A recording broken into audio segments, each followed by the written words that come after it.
बाब 6 तिलावत कुरान के वक्त सकीनत और फरिश्तों के उतरने का बयान।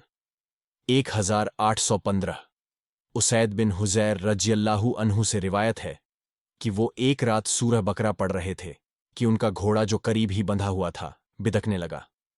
वो खामोश हो गए तो घोड़ा भी ठहर गया। ये फिर पढ़ने लगे तो घोड़ा फिर बिदकने लगा। ये फिर खामोश हो गए तो वो भी ठहर गया। ये फिर तिलावत करने लगे तो घोड़ा फिर बिदका। उसके बाद उसैद रज़ियल्लाहु अन्हु ने पढ़ना छोड़ दिया। चूंकि उनका बेटा यहिया घोड़े के करीब था, इसलिए उन्हें अंदेशा हुआ कि कहीं घोड़ा उसे न कुचल डाले।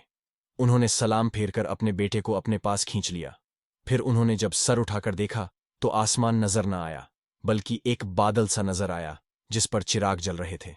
सुबह के वक्त उन्होंने रसूलुल्लाह सल्लल्लाहु अलैहि वसल्लम की खिदमत में हाजिर होकर सारा वाक़या बयान किया तो आपने फरमाया, ए इब्ने हुजैर रज़ियल्लाहु अन्हु तुम पढ़ते रहते। ए इब्ने हुजैर तुम पढ़ते रहते।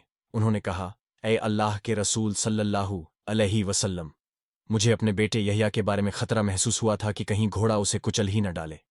क्योंकि यहिया घोड़े के बिल्कुल करीब था, इसलिए सर उठाकर मैंने उधर ख्याल किया और फिर आसमान की तरफ सर उठाया तो देखा कि एक अजीब किस्म की छतरी है जिसमें बहुत से चिराग रोशन हैं। फिर मैं बाहर आ गया तो फिर वो बादल का साया न देख सका। आपने फरमाया, तुम जानते हो वो क्या था?